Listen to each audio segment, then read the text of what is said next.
ঘরে আটা আর আলু থাকলে বানিয়ে নিতে পারবেন সুন্দর এই নাস্তাটি। এটা দেখতে যেমন সুন্দর, খেতেও দারুণ লাগে। আর এই নাস্তাটি তৈরি করতে যা লাগে তা সচরাচর আমাদের ঘরে থাকে। হাতের কাছে থাকা অল্প কয়েকটা উপকরণ দিয়ে এই নাস্তাটি বানিয়ে নেওয়া যাবে। নাস্তাটি বানানোর জন্য এখানে নিয়েছি 2 কাপ আটা। 1 কাপ দিয়েও বানানো যাবে, আবার ময়দাও নিতে পারবেন। এখানে দিয়ে দিলাম পরিমাণ মতো লবণ, দিয়ে দিলাম 1 টেবিল চামচ সয়াবিন তেল। শুকনো উপকরণগুলো একটু মিশিয়ে নিব।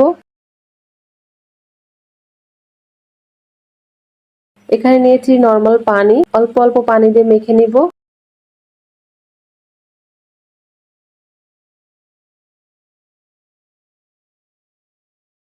এই তো মেখে নিয়েছি। আর মেখে নেওয়ার পরে ডোটা ঠিক এরকমের হবে। উপরে সামান্য একটু তেল দিয়ে এটাকে আমি 10 মিনিটের জন্য ঢেকে রাখবো। এখানে নিয়েছি সিদ্ধ আলু। আলুগুলোকে ম্যাশ করে নিব বা গ্রেট করে নিব। কেউ চাইলে হাত দিয়েও ম্যাশ করে নিতে পারেন।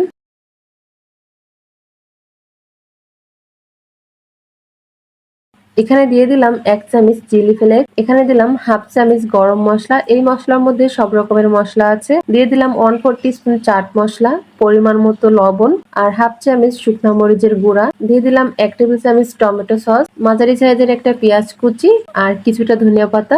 এখন সবকিছু একসঙ্গে ভালো করে মেখে নিব। টমেটো সসটা দেওয়ার চেষ্টা করবেন, এটা স্বাদ বেড়ে যায়।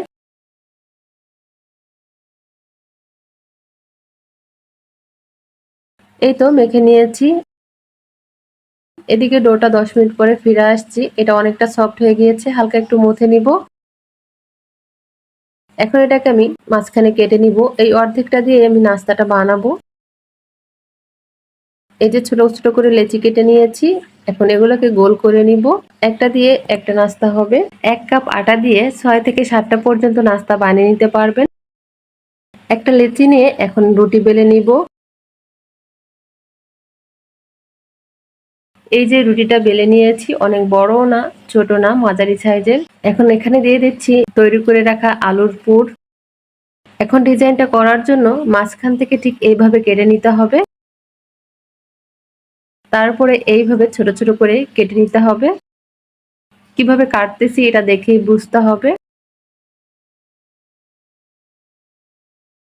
কেটে নেওয়ার পরে এখন এই যে এইভাবে একটা একটা করে পেঁচিয়ে নিব, যাতে ডিজাইনটা আরেকটু সুন্দর হয়।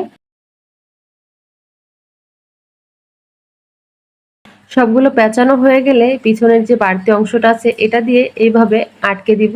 তারপরে একটা একটা করে এইভাবে ডিজাইনটা করে নিব, এটাও দেখে বুঝতে হবে।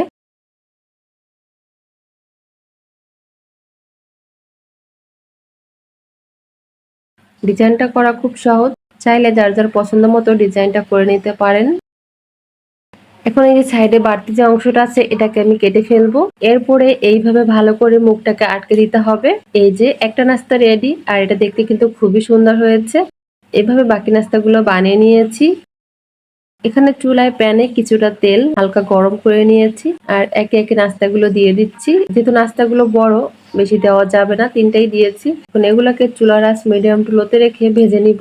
এইভাবে উপর দিয়ে তেল দিলে উপরের গুলো হালকা ভাজা হবে, তখন আর উপরের যে ডিজাইনটা করেছি এটা আর চ্যাপ্টা হয়ে যাবে না।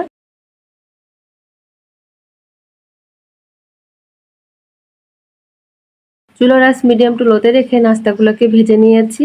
এখন নামিয়ে নিব।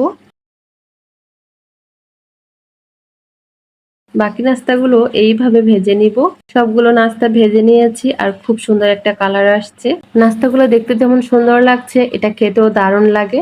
রেসিপিটি ভালো লাগলে অবশ্যই একবার তৈরি করবেন। আশা করি সবার কাছে খেতে ভালো লাগবে।